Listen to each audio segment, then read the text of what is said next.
Welcome to the Explainer. All right, let's just jump right in. Today, we're fundamentally shifting how you look at the editing process. Look, if you've ever felt completely buried under a mountain of video files, you know that intense temptation to just start hacking away at it. But today, we are leaving that frantic chop and slop it together mindset behind. Instead, we're going to learn how to patiently build a foundational rough cut. We are turning pure chaos into a really deliberate, creative process. To see why this shift is absolutely crucial, I want you to picture this. Imagine filming 10 takes of the exact same scene. The lighting is identical, the framing is locked in, but every single take has just a slightly different flavor. You're staring at hours of raw footage on your drive, and honestly, it's overwhelming. So which one do you actually use? Well, here's the secret. Professional editors don't guess. They don't just grab the first clip that looks okay. They meticulously curate. So here is our roadmap for today's explainer. First, the pro editing mindset. Second, evaluating and trimming takes. Third, building your rough cut. And finally, the art of letting go.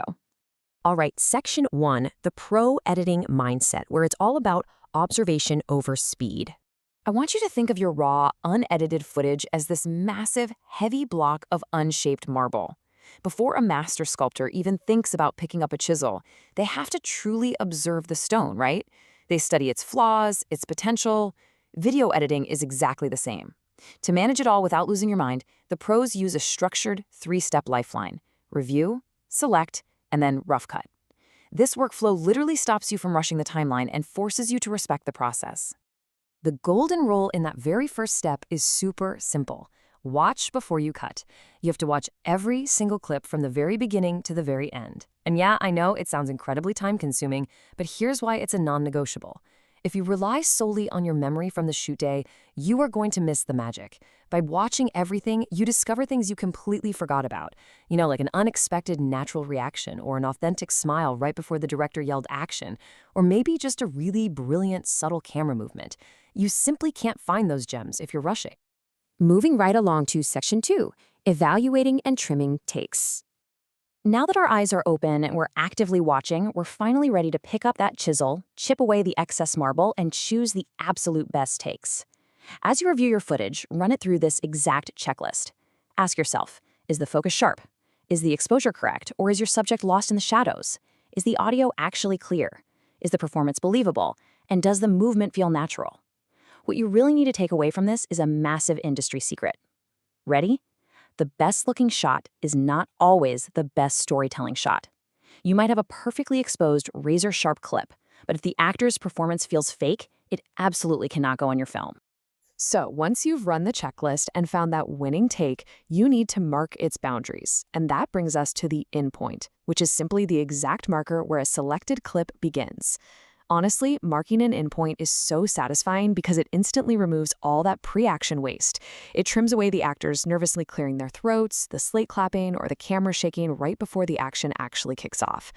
And naturally, on the flip side of that, we have the out point, the exact marker where a selected clip finishes. Setting this marker trims away the dead space at the tail end. We've all seen those long, awkward, silent pauses after a scene finishes playing out, where everyone is just waiting for someone to yell cut. Out points ensure that useless dead air never even has the chance to clutter up her timeline. All right, let's get into section 3, building your rough cut. With our best pieces neatly carved out and trimmed with our in and out points, we are officially transitioning from trimming into the assembly phase. But before you just drop everything into your main timeline, you need to know about this crucial intermediate step that professionals swear by.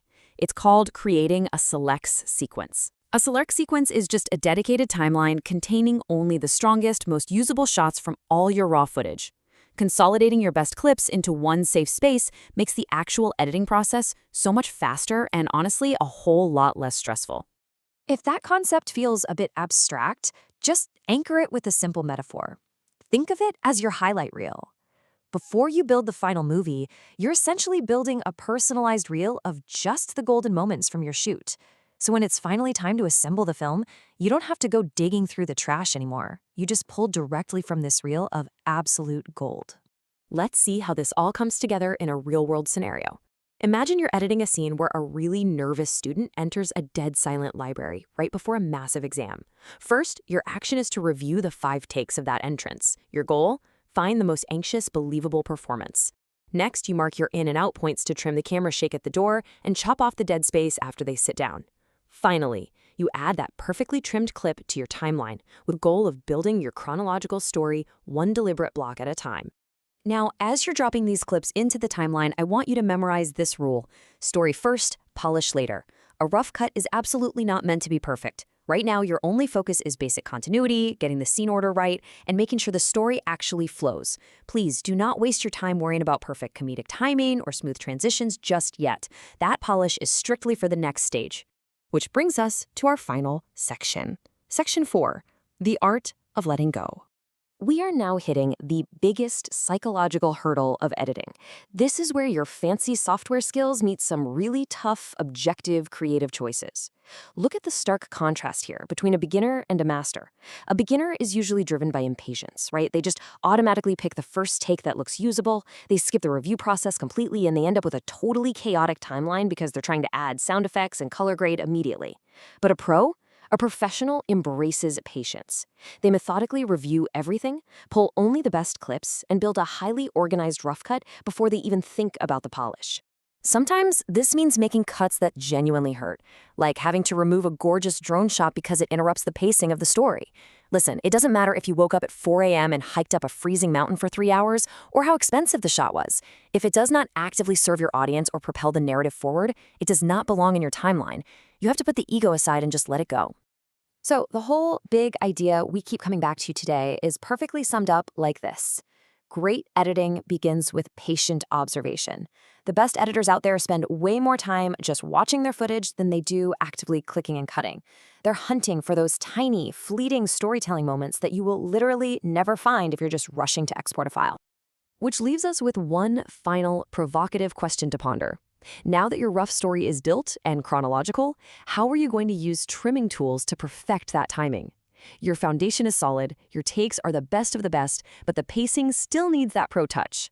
Hold on to that thought, because it perfectly sets up our next explainer, where we'll dive into the basic editing tools you need to transform this blocky rough cut into a beautifully polished masterpiece.